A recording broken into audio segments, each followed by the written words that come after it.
Hello and welcome to the American Recut. My name is Nick. And my name is Brendan. And I'm paralyzed from the neck up. And I'm paralyzed from the neck down. We make a wacky body. Today's film is The Upside, directed by Neil Berger and written by John Hartmere, based on Intouchables by Eric Toledano and Olivier Nakache. This film is a comedic look at the relationship between a wealthy man with quadriplegia and an unemployed man with a criminal record who's hired to help him. So, Brendan, what did you think of The Upside? I liked it. Wasn't crazy about it, but, I thought it was a good movie. What's your take on the movie? It has its ups and downs, but ultimately I would say it has more downs, and it comes across as kind of pretentious without earning it. Pretentious. Now, and this is probably something we'll touch on more in the ramble on, but what do you mean by pretentious? When I say this film is pretentious, what I mean, Brendan, is I'm looking at the story especially for this one. This is my biggest sticking point, is this is a film that feels very Oscar baity. All right. You have the unexpected serious performance by a comedic actor. You have a story that touches on, being black in America, being crippled in America, being poor in York. I'm not entirely sure where this took place. Hey, they mentioned Buffalo a couple of times, so I'm assuming it's New York-ish. New York adjacent, but they drive all day and night to get there. Right. This is a...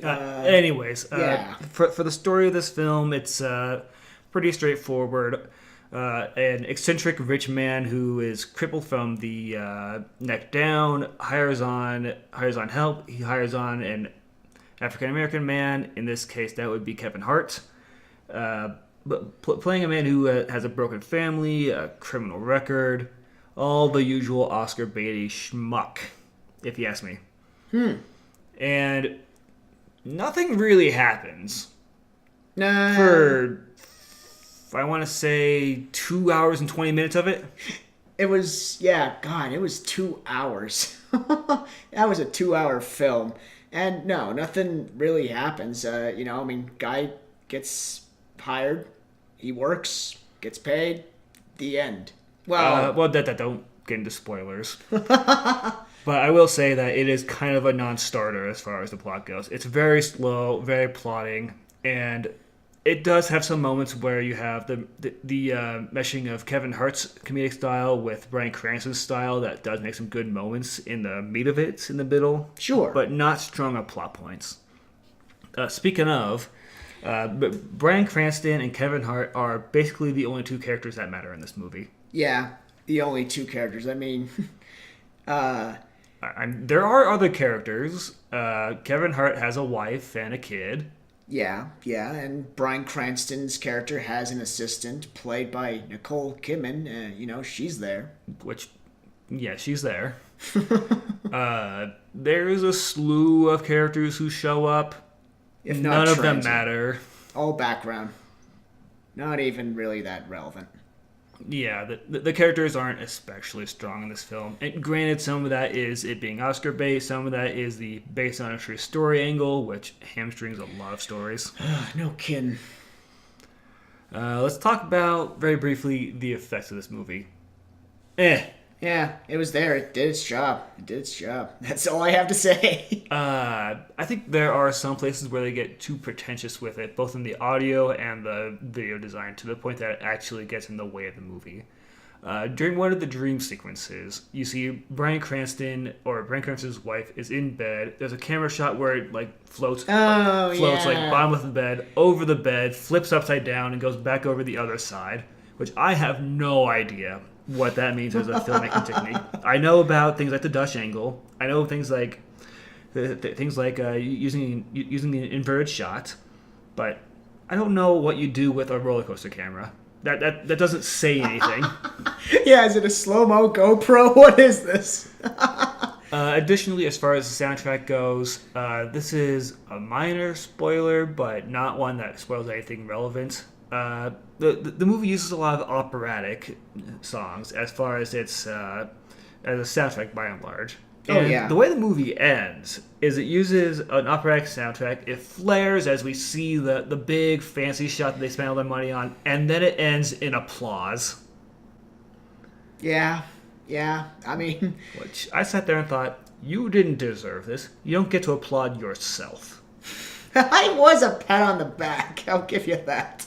But Bryan Cranston playing a crippled person does not make him a genius. It makes him Bryan Cranston playing a crippled person. Which, as we've talked about before, playing a block of wood is not hard. Well, he's not a block of wood. He does do well on his acting chops. He's still Bryan Cranston. It may have been miscast. I don't know. I kind of feel the same way with Kevin Hart, but anyway. Yeah, we'll get into that later. Finally, let's talk about themes very briefly of the film. What themes? I can't think of... there are some themes, like being black sucks. Yeah, it does. So does being quadriplegic. That also kind of blows, yeah. Being quadriplegic sucks. But, moving forward, you move forward, You ain't got a wife. That sucks. My wife divorced me. That sucks. We have a lot of these very surface level interactions where we do get these very vague, well, that blows kind of things that happen to the characters over and over. But you overcome them. Well, somehow. Half the time they're not really addressed.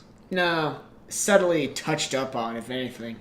Anyways, that's kind of our run through of the basic elements of the movie. Brendan, would you recommend seeing this in theaters? No. If you want a Miss Daisy-esque film, you're better off just seeing it at home. That's what it essentially is, a Miss Daisy-esque film. Yeah, I would also say I would not recommend seeing this in theaters. I would not recommend watching it on a streaming service. I would wait for it to be on Lifetime as one of the usual rotation movies to kill an hour laughing at Kevin Hart. Or watch The Untouchables instead, which is a far superior film, which is very similar. Now, I haven't seen The Untouchables, and I'm kind of more eager to see that than I was to see The Upside Down.